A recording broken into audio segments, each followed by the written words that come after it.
our mobile tech channel. Welcome to my office here in this 2005 GMC Canyon 3.5 liter 5-cylinder. The problem today is the electric window doesn't work right. Sometimes it works, sometimes it doesn't work. So I'd like to show you a trick. If you find yourself in this exact situation, maybe this will help you out. First of all, turn the key on.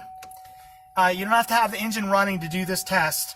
And I'll show you here exactly what's going on. So focus your attention basically in this general area right here.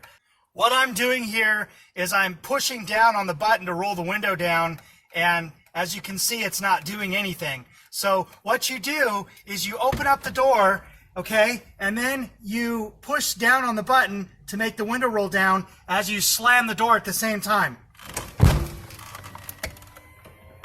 And then what that does is it frees up the motor internally, or makes the contacts temporarily contact so that it gets power and it works properly. And then sometimes it'll take a couple of different times of slamming the door. This is an intermittent problem, so it's not doing it all the time.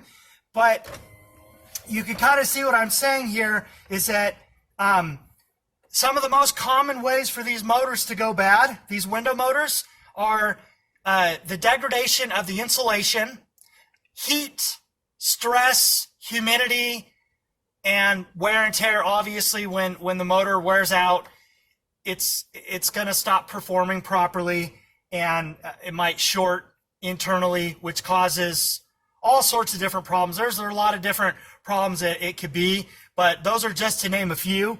And what this basically tells me right here is that I've concluded that, number one, it's not a power problem. So we don't have a fuse problem. We don't have any relays that are bad. We don't have a power problem like a lot of times back here in the door where it hinges, there's wiring down there that will pull apart. So we know it's not an open circuit, and we know it's not the switch, so we know it's not the regulator, which is what the window motor turns in order to put the window up and down.